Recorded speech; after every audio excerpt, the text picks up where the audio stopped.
What's going on? My nameless kingdom. It's your nameless king, and I'm back with some more all-star tower defense. And this game has been flooding my entire life. So I've been basically stuck on these last few levels. As you can see right now, I'm on the Chimera arc, and I just got on it today, but I've actually been breezing through it pretty well because of this method. So I was like, you know what? I feel like recording because I didn't upload yesterday, so I was like, I needed something to record. So this method is mainly focused on Ace and Broly. It's like a combo team of Ace in the back and Broly in the front. I've seen a lot of different methods when it comes to this. I've seen people use Luffy in the back, Gear 4th, of course. I've seen people use a main Toga and Nezuko, or Maka and Nezuko. I've seen all different kinds of strategies, but this one has been the most like surefire method for me. The other ones, like, it would be like sometimes they would work, sometimes they get you all the way to 15 at the very end, and one thing would go wrong and that would lose. So for me, before I came up with this method, well, I didn't really come up with the method, but before I started trying it, I was mainly using a Sasuke and Nezuko method. Just, you know, Sasuke on each and every corner so that he can use his black flames, and Nezuko because, you know, Nezuko is extremely high damage plus that amazing AoE effect that we all know and love. But this one was pretty cool because it was like, in the beginning, I just really wasn't confident in it at all, but it actually turned out to be the most sure method that I have tried this entire time.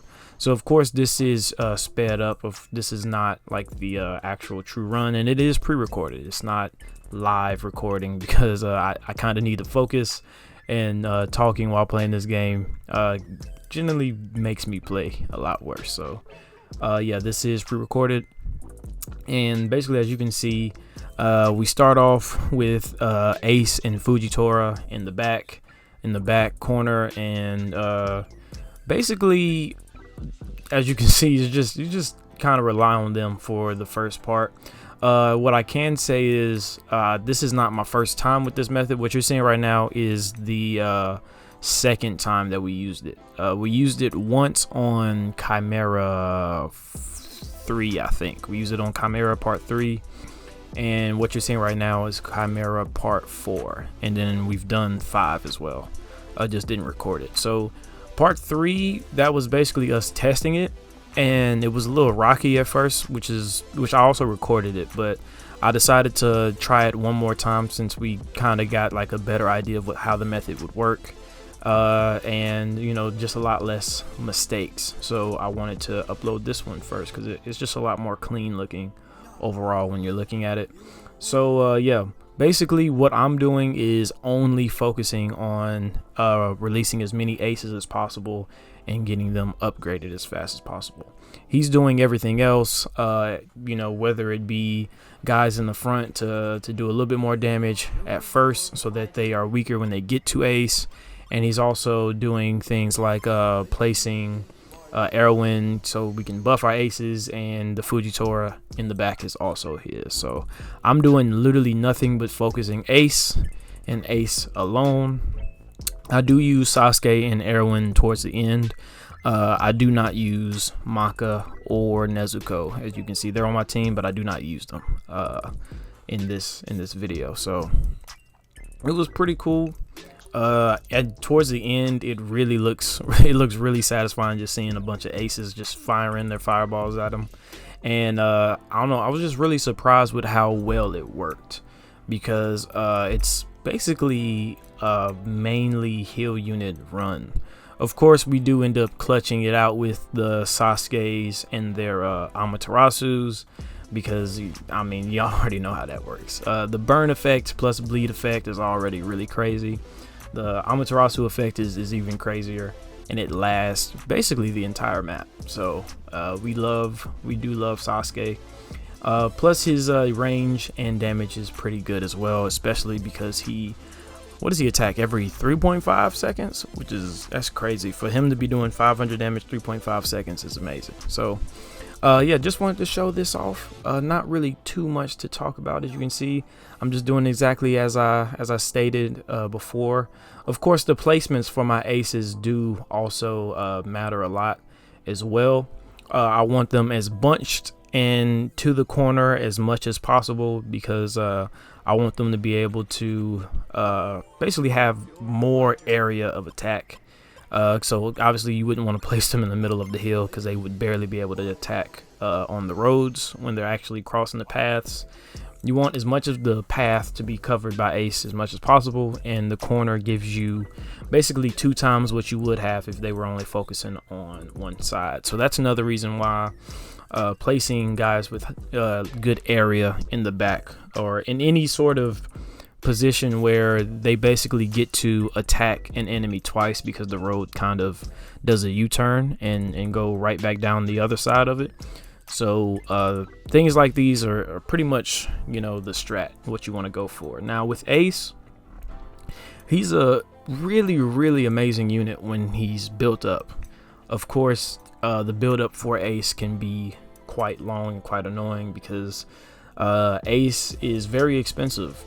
His first upgrade is real cheap, 300, and right after that it goes from 300 all the way to 1350, and then right after that it bumps up again to 1800. So you know, if you have the time for it, Ace is definitely worth it. As you can see, dealing, I think he does, well, my Ace, I think he does like 228 damage when he's on his max upgrade at every 2.5 seconds, plus the burn effect, and his range actually gets pretty good.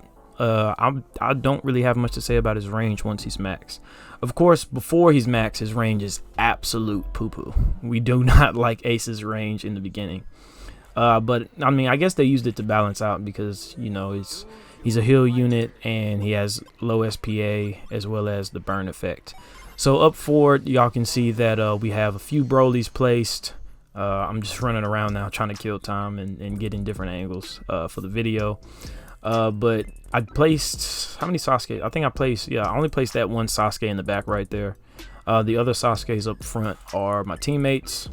And there goes my second Sasuke placement right there. Now the placement of your Sasuke's is also really important. You want them to also be able to attack as much of the map as possible. So placing Sasuke's on a direct corner is pretty much what you want to do. It's just that I didn't have any other corners in the back that I could place it in besides the very last part, and I don't want enemies to even be able to make it past there in the first place. So that's where I place my 2 Sasuke's. Basically, the minute I start placing Sasuke's, I'm done focusing on Aces. You won't be seeing me add any more Aces after this. My teammates telling me not to skip because of course you basically on these stages with this method, you can skip as much as you want, but I would recommend as soon as you get to 13, be more cautious. I wouldn't even skip at 13. I can't remember if we did or not, but I don't think we did. And I just used Black Flames. If you were wondering when you should use Black Flames, basically on the cloners. On the cloners or on the boss is basically when you should be using it. Also, basically, if you can take out the wave 14 cloner with ease, odds are you're probably going to be able to do wave 15 pretty easily as well. So as you look at this, it's going to have the illusion that wave 15 is way easier than wave 14. I think we defeat the boss way before the cloner was able to make it to the back for wave 14. So, you know, so we're basically just cruising on this one. We're chilling. As you can see, I did place an Erwin at the end, just for, you know, more sure measure.